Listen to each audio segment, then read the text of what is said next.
Bonjour à tous, merci d'être là. Donc, voilà, c'est moi. Donc, je suis Sixte Froissart, ingénieur chez Heliopac et responsable de la prescription nationale. Et je vais vous présenter la technologie pompe à chaleur solaire qui permet de décarboner votre chaleur. Avant de parler de la technologie, je vais faire un petit laïus sur notre entreprise. Ça ne prendra pas longtemps, mais c'est important quand même. Donc, c'est une entreprise tourquenoise qui conçoit et fabrique des systèmes de production d'eau chaude. En plus de concevoir et fabriquer ces systèmes, on va les accompagner pour les pérenniser. Beaucoup de systèmes intéressants, mais laissés à l'abandon et au bout d'un moment, 6 mois, ils sont complètement obsolètes ou pas bien entretenus. Et donc nous, on va faire un accompagnement en amont en termes de la conception, pendant le chantier pour vérifier que l'installation est correctement installée, et également en aval pendant toute la phase exploitation-maintenance. Rapidement, Heliopac, donc c'est 17 personnes. Et voilà, on a à peu près 1000 installations de packs solaires en service en France métropolitaine. Donc la PAC solaire, avant d'expliquer comment ça fonctionne, je vais expliquer dans quel domaine ça peut être intéressant. Donc déjà, c'est pour la production d'eau chaude et pour la production d'eau chaude collective. On ne fait pas d'individuel, on ne fait pas de particulier, on ne fait pas de petits collectifs. C'est une technologie qui est pertinente économiquement à partir de 2 mètres cubes de consommation par jour. Donc on va avoir différentes applications. Donc on les voit ici, j'ai sélectionné quelques applications dans le Nord. Ça peut être du logement collectif, ce qui représente une grosse part de notre activité. Donc ici on a de la résidence à Saint-André. On peut également faire de la restauration d'entreprise ou de la restauration scolaire. Donc là, pour que ce soit pertinent, il faudrait un minimum de 500 repas par jour pour que le procédé soit intéressant économiquement. Donc ici, on voit par exemple la banque du CIC entre les deux gares Lille-Flandre, Lille-Europe qui a utilisé notre technologie. On peut également faire du vestiaire d'usine ou du process industriel. Encore une fois, ça dépend des températures et des consommations qu'on a dans l'usine. Donc ici, c'est un exemple pour cet essai à Petite-Sainte. Et évidemment, une application qui consomme énormément de chaleur, c'est les piscines, les centres aquatiques, où là, je dirais, peu importe la taille de la piscine, on aura toujours besoin de nous là-dessus. Alors une pompe à chaleur solaire, qu'est-ce que c'est? C'est pas très complexe, mais ça peut être assez long à expliquer, donc je vais faire ça rapidement. C'est une pompe à chaleur qui est boostée par le rayonnement solaire. Voilà. Donc ça va être un système qui va produire de l'eau chaude, mais plutôt que d'utiliser uniquement l'air comme facteur calorifique, on va utiliser également le rayonnement solaire. Donc ce n'est pas des capteurs solaires d'un côté et une pompe à chaleur de l'autre, c'est vraiment une association des deux, une synergie qui permet d'optimiser la performance de la machine pompe à chaleur. Voilà. On pourra en discuter un petit peu après le pitch si vous voulez, mais on va rester là-dessus. Donc, comme je disais, on a la pompe à chaleur qui va être associée à un capteur. Donc nous, on va utiliser 2 types de capteurs d'énergie. Donc je parle de capteurs d'énergie et pas forcément de capteurs solaires, parce que c'est des capteurs qui vont aussi bien travailler avec l'air ambiant que le rayonnement solaire. Donc ici, j'ai pris l'exemple du capteur qui s'appelle moquette solaire. Donc j'ai un échantillon ici, je ne sais pas si vous voulez le voir. Donc c'est quelque chose de très simple. Le vrai nom, c'est capteur solaire thermique non vitré. Voilà. Si on veut vulgariser la chose, on peut dire que c'est un ensemble de tuyaux d'arrosage noirs dans lequel on fait transiter un fluide qui va apporter donc des calories à la PAC. Ce capteur solaire a beaucoup d'avantages et c'est pour ça qu'on l'utilise et qu'on le fabrique. La première chose, comme je l'ai dit tout à l'heure, comme il n'est pas isolé, il va pouvoir échanger avec l'air ambiant et le rayonnement solaire. Ça, un capteur solaire traditionnel ne travaille pas avec l'air ambiant. Ensuite, c'est un capteur qui n'est pas vitré et donc il ne va pas monter trop en température. Comme il n'est pas isolé, il est déperditif. Donc ça, c'est une caractéristique assez intéressante parce que c'est le problème du solaire thermique. Le solaire thermique a un problème, c'est qu'il y a une surchauffe et que quand il y a une surchauffe, le système est à l'arrêt. La surchauffe intervient à peu près à 130 degrés. Ici, c'est un capteur qui monte en stagnation à 55 degrés. Donc lui, il est moins performant thermiquement, mais il va pouvoir travailler 24 heures sur 24 et on pérennise l'installation avec des risques de surchauffe qui n'existent pas en fait avec ce capteur. Ensuite, qu'est-ce que j'ai indiqué? Oui, bon, il est facile à installer et pas très cher. Produire ce type de capteur, c'est pas le gros du système. Et facile à installer, ça s'appelle de la moquette solaire, donc on peut le dérouler comme on voit sur la photo en bas à gauche. comme de la moquette et qu'on raccorde. Donc c'est pas là où il y a une complexité d'installation sur nos systèmes. Enfin, la dernière caractéristique que j'ai mise ici dans cette slide, c'est la non prise au vent ou le peu de prise au vent. Ça, c'est particulièrement intéressant en réhabilitation parce que vous n'avez pas besoin de lester le capteur pour le maintenir en toiture. Vous n'avez pas besoin d'aller chercher la charpente métallique ou béton et donc traverser l'étanchéité. Donc vous ne touchez pas au lot étanchéité. Donc on vient juste se poser. Il est auto-lesté sur les toitures ou sur les zones libres, hein, l'herbe ou quoi que ce soit. Et donc ça évite la surcharge en toiture ou ça évite les interactions entre les différents lots. Voilà, donc ma dernière slide parle des performances et des subventions. Donc c'est un système, c'est une technologie qui est subventionnée par l'ADEME depuis peu, depuis 2022 à peu près. La subvention va couvrir à peu près 50% de l'investissement fourniture et pose, ce qui va permettre de ramener la technologie sur un prix de technologie classique. Voilà. Comme ça, avec les subventions, on n'a pas de surcoût en utilisant cette technologie de production d'eau chaude. Mais par contre, on va avoir des meilleures performances. Avec la technologie pack solaire, vous pourrez donc avoir à peu près 70% d'économie d'énergie sur facture, donc 70% de décarbonation sur votre application eau chaude. Ce n'est pas négligeable. Et cette économie d'énergie est mesurée et contrôlée. C'est-à-dire que toutes nos installations sont équipées d'instruments de mesure depuis 35 ans qu'on existe.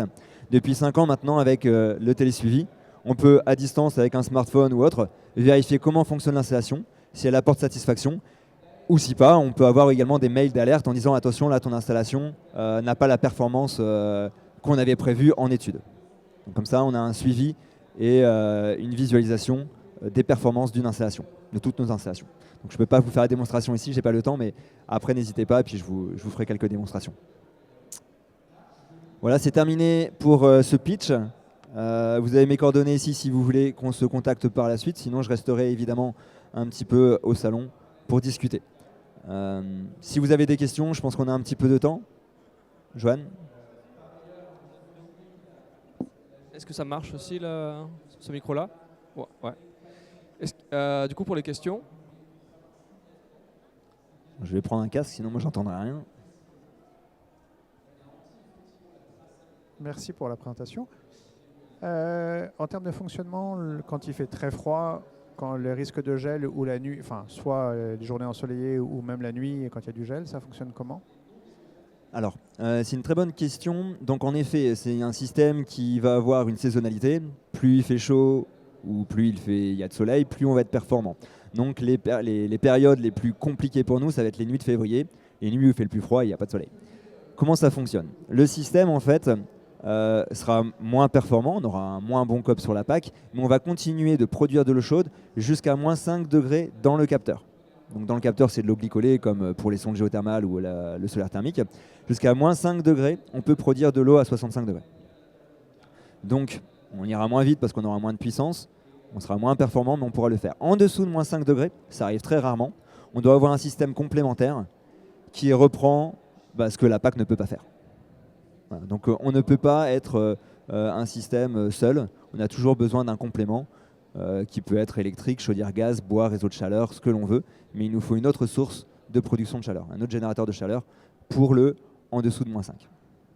Et le système est protégé lui-même en dessous de moins 5 ? Oui, tout à fait. C'est pour ça en fait qu'on s'arrête à moins 5, c'est pour éviter de créer de la glace dans les échangeurs. Le point le plus froid n'est pas dans le capteur, mais dans les échangeurs de la pompe à chaleur. Et donc c'est le moins 5 en fait, ça va amener, je ne sais plus exactement, mais quelque chose comme un moins 17 dans la PAC. Et donc là, on peut créer de la glace même sur le filtre frigo. Donc voilà pourquoi on s'arrête à moins 5. On n'a pas de cycle de dégivrage ou de cycle de démarrage sur nos packs, ce qui en fait nous permet d'être toujours performants aussi. Parce que ça, on ne le dit pas assez sur les packs Aero, mais quand vous êtes sous les 5-7 degrés, vous avez ces cycles qui se mettent en route et parfois votre pack peut consommer autant pour démarrer et dégivrer que pour produire sa chaleur. Nous, on considère qu'à moins 5, on n'a plus assez de performance. Donc plutôt que d'envoyer de l'électricité pour dégivrer le capteur ou quoi que ce soit, on s'arrête et on va travailler avec un autre générateur. Est-ce qu'il y a une autre question ? Sinon, moi j'en ai une. Sur le, du coup, tu disais en termes d'investissement, grâce à la subvention, c'est équivalent à une PAC, Une PAC Aéro, par exemple. PAC Ouais. aéro. Par contre, on économise de l'énergie dans la durée grâce justement à l'énergie qu'on récupère du soleil. Du coup, les contraintes, qu'est-ce qui peut freiner les clients, c'est réussir à il faut avoir à disposition une surface suffisante pour installer la moquette, par exemple. Oui, Quel type de... Si on prend sur une application classique, on va dire 3 mètres cubes de consommation d'eau chaude, il nous faudrait à peu près 50 mètres carrés de surface en toiture ou sur une aire disponible pour pouvoir produire ces 3 mètres cubes par jour, voilà, à 60 degrés. Donc ça, en effet, c'est une contrainte. La deuxième contrainte, c'est qu'il nous faut un local technique. Nos packs ne sont pas à l'extérieur. Donc ce qui est bien, c'est qu'elles ne font pas de bruit. Il n'y a pas non plus d'aspect esthétique parce qu'elles ne se voient pas, elles sont à l'intérieur. Donc ça peut être des avantages. Mais par contre, elles prennent de la place dans un local technique. Alors la PAC, elle est aussi grande que la chaise qu'on voit ici. Hein. Donc c'est pas ça qui va être gênant en local technique, ça va être les ballons de stockage. En fonction de votre application, il peut y avoir besoin d'un stockage. Donc, et là, forcément, il faut de la place. Parce qu'un ballon de 2 mètres cubes, par exemple, ça fait 1,5 mètre de diamètre. On ne rentre pas dans n'importe quel local, mais à partir du moment où c'est prévu pour, on trouve. En tout cas, en industrie, on trouve toujours de la place. En piscine, on trouve toujours de la place. C'est plus pour des logements collectifs ou quand on rentre dans des sous-stations à 3 mètres carrés, là, on n'y arrive pas, quoi. Donc, on peut toujours s'occuper avec les caves des locataires ou autres, mais ce n'est pas forcément aussi évident. En tout cas, c'est une contrainte, en effet. Trouver de la place, en toiture, pour les capteurs, on trouvera toujours. On n'a jamais eu de problème par rapport à ça, d'autant qu'on peut superposer les nappes de capteurs. En local technique, parfois, on est contraint et donc on doit soit réduire nos objectifs. Voilà, on voulait faire 70% de NR, on n'a pas la place en local technique, et on s'astreint à faire 50%. Point. Parce qu'on n'a pas le volume nécessaire à installer dans le local technique. C'est une possibilité.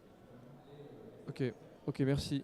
Merci beaucoup, Sixte. Et on va passer au pitch suivant et à la société Air Booster.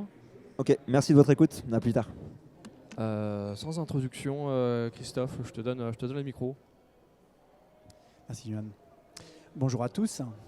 Christophe Fourcault, je suis le fondateur de la société Air Booster. Alors, on va parler énergie solaire thermique et comment à la fois réduire sa facture de chauffage, sa facture au niveau du rafraîchissement et contribuer bien sûr à décarboner la planète. On va parler donc solution solaire thermique bas carbone. Alors c'est un fait, on consomme 90 milliards de tonnes de matières premières pour le high-tech. C'est énorme. Je ne sais pas ce que vous en pensez. Je ne suis pas tout à fait sûr que ce soit la high-tech qui nous permettra d'atteindre tous nos objectifs en termes de décarbonation. Alors, on a décidé plutôt de s'orienter vers une solution low-tech que je vais vous présenter. Bon, un petit rappel rapide. Hein. 43% de consommation énergétique annuelle. Le bâtiment, c'est un énorme secteur. Les 2/3 de la consommation d'ailleurs du chauffage, enfin de l'énergie consommée dans un bâtiment, c'est lié au chauffage. Et ça produit le bâtiment 23% des gaz à effet de serre. Donc c'est contre ça qu'on a essayé de lutter. Donc on a mis en place une solution de décarbonation qui vise effectivement à réduire les gaz à effet de serre.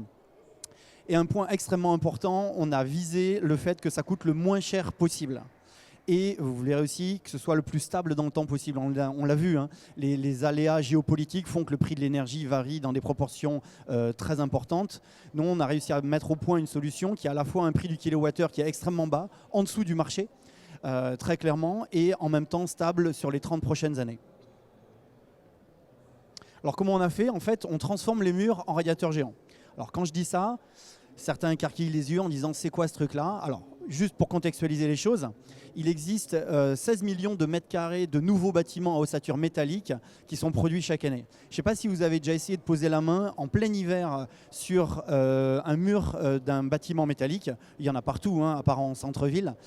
Eh bien, vous serez surpris peut-être de constater que même s'il ne fait que 10 degrés dehors, la tôle, elle va monter entre 60 et 70 degrés. Tout simplement parce que le soleil est bas au-dessus de l'horizon et que c'est quand on est en face du soleil, le soleil il s'en fiche, hein, qu'il fasse 5 degrés ou 30 degrés dehors, lui il envoie toujours la même puissance. Et bien en fait la tôle elle monte à très grande température. Et donc on a décidé de transformer ces murs en radiateurs géants. Qu'est-ce qu'on fait? On se sert pour les professionnels, les bâtiments professionnels, on se sert de la ventilation qu'il y a déjà dans le bâtiment pour obliger l'air extérieur à cheminer de façon invisible derrière la paroi chauffée par le soleil dès qu'il y a du soleil, et on va pouvoir injecter ainsi quasiment gratuitement de l'air jusqu'à 50 degrés dans le bâtiment. Plus il fait froid, plus ça fonctionne en fait. Et donc jusqu'à moins 12 degrés, on est capable de sortir de l'air jusqu'à 19 degrés et de chauffer. Je vous passe les détails techniques, on pourra en discuter après si vous le souhaitez.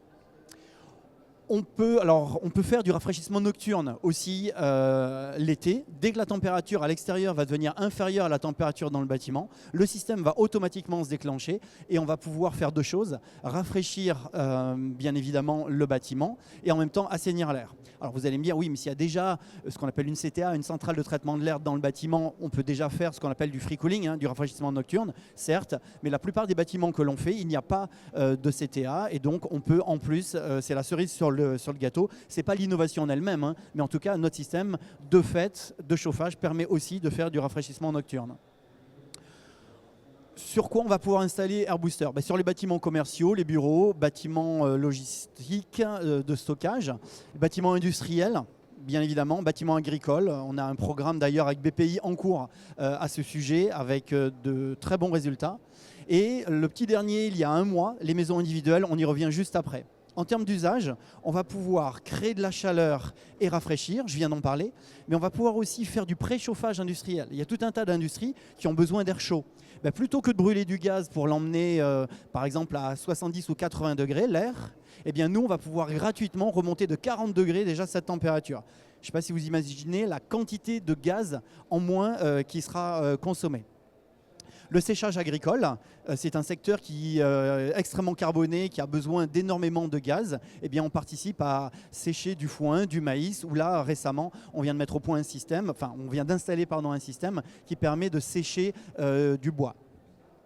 Production d'eau chaude aussi, alors on ne va pas monter l'eau à 70 degrés, nous, contrairement à la personne juste à côté, enfin juste avant, pardon, mais on va pouvoir déjà monter de l'eau gratuitement jusqu'à 40-45 degrés à peu près.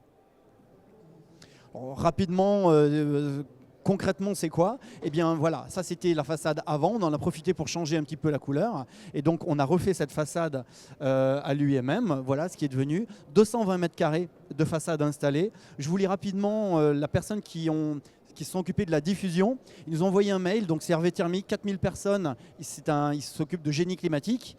Ils nous ont envoyé ce mail pour nous dire on n'y croyait pas à votre truc, mais en fait c'est génial, avec des journées très froides comme cette semaine. L'installation soufflait 8600 m3/h, je ne sais pas si vous voyez, c'est beaucoup, à une température de 30 degrés, c'est top. Bref, c'est une innovation qui...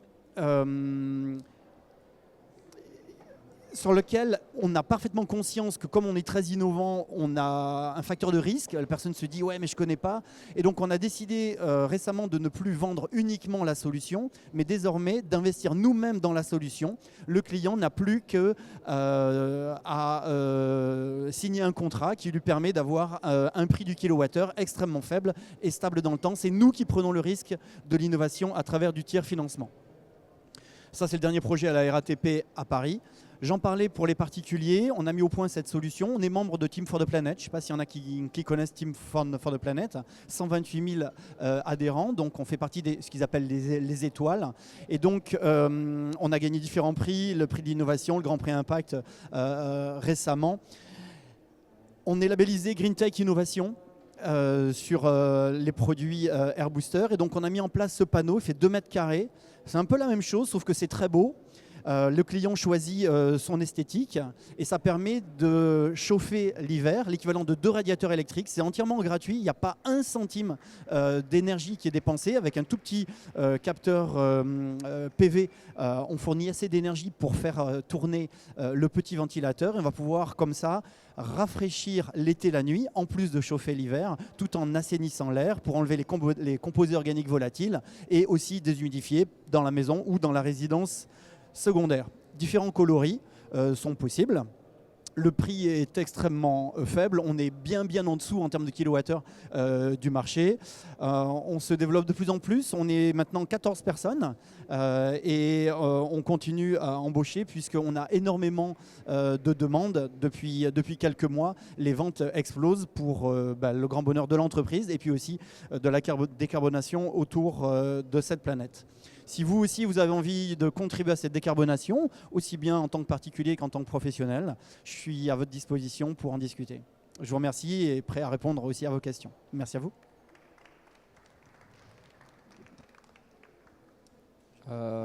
Merci Christophe. Est-ce qu'il y a des questions?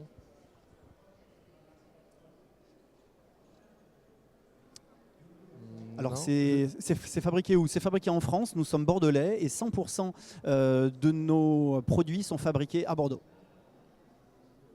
Effectivement, c'est important et bien sûr on utilise de l'acier bas carbone pour la version des professionnels et de l'aluminium ultra bas carbone pour les particuliers. J'ai quelques éléments que je vais déposer ici et comme mon prédécesseur tout à l'heure, je reste à votre disposition si vous avez d'autres questions. Merci à vous. Merci Christophe. Et on arrive sur la troisième société sur la chaleur décarbonée avec la société Green Heat et Jean sur du coup pareil l'objet de la session, hein, produire de la chaleur la plus décarbonée possible et idéalement la moins chère possible. Oui, alors bonjour à tous.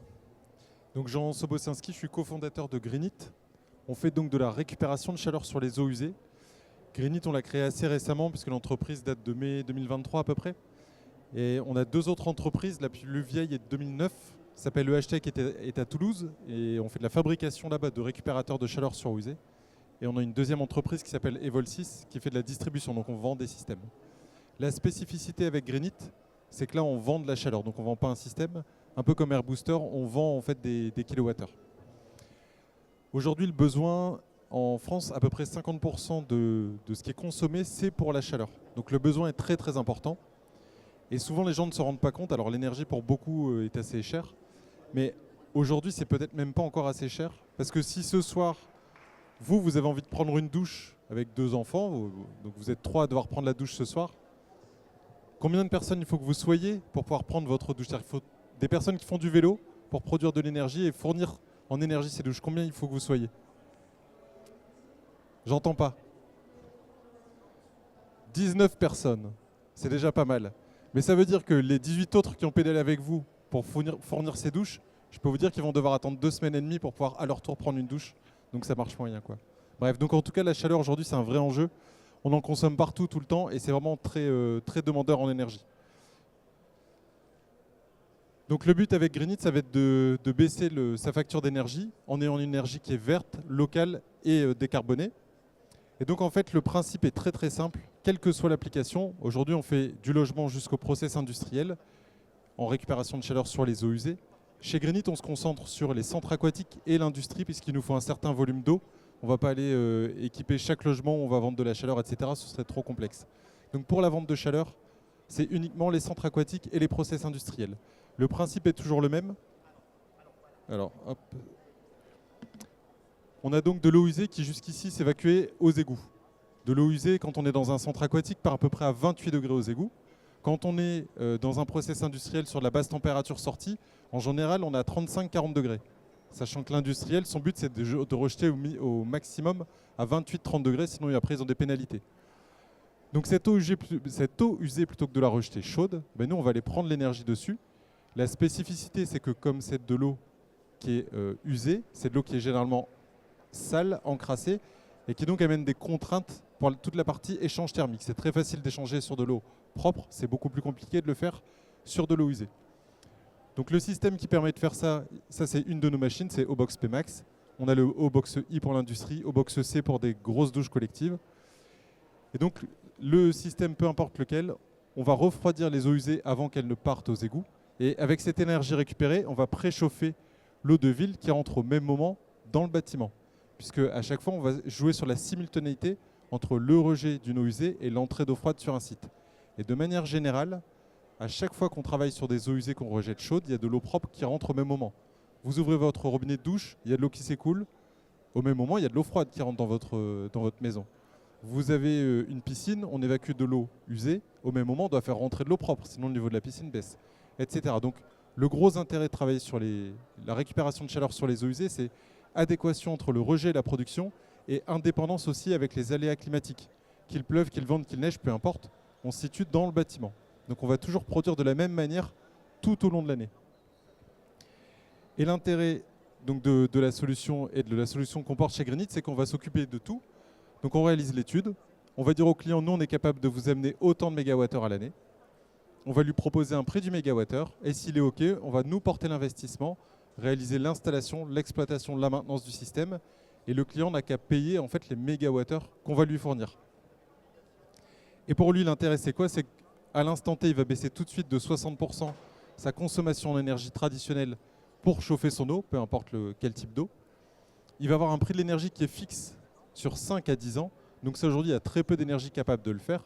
On donne une visibilité sur 5 à 10 ans où on leur dit votre mégawattheure, ça va être 60 € pendant 10 ans. Ça, il n'y a personne qui peut le faire en termes d'énergie, le gaz, l'électricité, etc. C'est vraiment assez spécifique. On va pouvoir optimiser en général aussi la gestion de l'eau et donc baisser les consommations. Il n'y a pas d'investissement pour le client. Et on va réduire forcément les tonnes de CO2 émises par le process, le centre aquatique, etc. etc. Et donc 2 petits cas concrets. Le premier qu'on a pu faire, c'est sur la piscine, une piscine à Avoria. Donc Avoria, ils ont environ 85 000 baigneurs à l'année.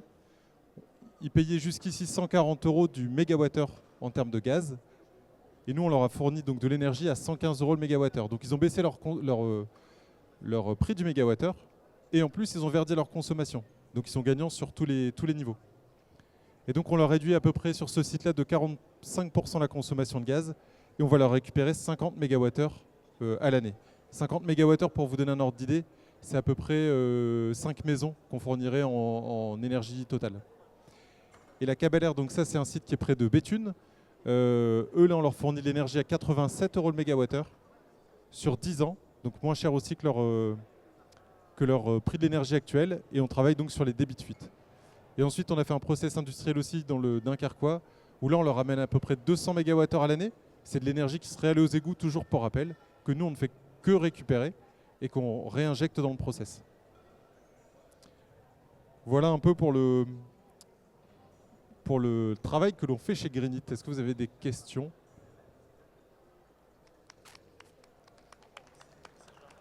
On est dans les temps? On est dans les temps, ouais. Est-ce qu'il y a des questions? Moi j'en ai une.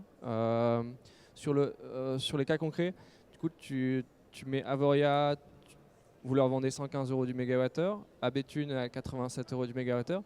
C'est la préférence régionale ou quel est le... Oui, c'est surtout la tête du client qui joue beaucoup. Et s'ils sont sympas, non. Il y a 2 leviers en fait quand on est chez Greenit. On va se servir des certificats d'économie d'énergie qui vont payer une partie de l'investissement. Et ensuite, il y a le volume qui va passer dans la machine aussi. C'est-à-dire qu'un site, on a étudié des sites où c'est plusieurs centaines de mégawattheures. Forcément, on arrive à avoir un prix de l'énergie qui est encore plus faible. Puisque nous, on investit dans la machine. La machine va varier un peu en fonction du site. Alors pour les piscines, en général, c'est toujours la même. Quand on est en process industriel, c'est quasiment toujours du sur-mesure. Mais globalement, notre coût ne va pas être x5 si on fait x5 en récupération. Donc on va pouvoir proposer des prix attractifs. Au plus il y a de volume d'eau qui passe dans notre système, au plus c'est attractif. C'est pas pour autant que notre but, c'est pas aussi de baisser la consommation du site. On essaie de jouer sur les 2 tableaux. Ok. Je sais pas s'il y a une question dans l'assistance. Sinon, moi j'en ai une deuxième. Tu as commencé à parler dans l'industrie ou même sur des eaux usées, eau grise par exemple. Il y a pas que, c'est un fluide, mais il n'y a pas que de l'eau. Comment, dans votre machine, vous êtes capable de filtrer, d'éliminer? Oui, en fait, on ne filtre pas, c'est un choix technique. Quel que soit le type d'application, quand c'est des systèmes individuels, il n'y a rien à faire. C'est comme si on nettoyait un siphon de douche, on n'amène pas plus de complications. Et quand on est sur des sites plus complexes, avec des eaux même plus chargées, etc., on va définir des échangeurs qui peuvent être différents pour plus ou moins s'encrasser. Ça, c'est notre savoir. On fait des traitements plus ou moins différents des échangeurs, c'est pareil. Et ensuite, on a 8 brevets qui sont sur le nettoyage automatique de l'échangeur. Donc surtout pas de filtration, parce que la filtration, ça mène de la maintenance. Qui dit maintenance dit coût. Et notre but, c'est pas de passer toutes les semaines sur les sites où on vend de la chaleur pour aller juste nettoyer un filtre. Donc le but, c'est que ce soit automatique. Et en fait, sur la machine ici, on a un petit skid qui sert au nettoyage. On a des bus qui sont placés à différents endroits. C'est l'objet des brevets. Et on va les nettoyer de manière automatique, l'échangeur, pour garder l'efficacité dans la durée. Et on ne passe sur les sites qu'une fois par an. Maintenance préventive, en fait. Après, sinon, on a la supervision. Donc en temps réel, on voit ce qui se passe sur les sites. On a les efficacités, les températures d'entrée, sortie, eau usée, eau froide, eau propre, eau préchauffée. On a vraiment tout monitoré. Tout arrive sur nos serveurs à Toulouse. Si jamais il y a quelque chose qui ne fonctionne pas ou moins bien, on le voit. Et après, on n'intervient pas. Mais notre maintenance, c'est une maintenance préventive annuelle. Ok, merci. Merci Jean. Et on va clôturer la session de pitch. Une question là-bas.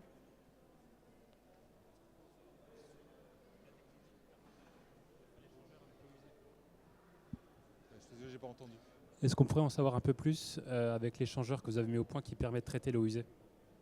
Alors, les eaux usées, nous, on les fait passer dans un échangeur à plaques, quand c'est sur des systèmes comme ça. Donc, échangeur à plaques sur des plutôt grosses applications. Quand on est sur des applications plutôt individuelles, on est plutôt sur de l'échangeur tubulaire. Et voilà, et après, les échangeurs, on les choisit. Quand c'est des échangeurs à plaques, on va choisir on va dire la taille de passage en fonction des qualités d'eau qu'on peut avoir. Mais ça, c'est notre savoir qui, petit à petit, qui est monté en fonction des applications qu'on peut avoir, quoi. Merci. Et du coup, Merci à tous. rebelote. On va clôturer la session de pitch. Merci pour votre participation et à tout à l'heure.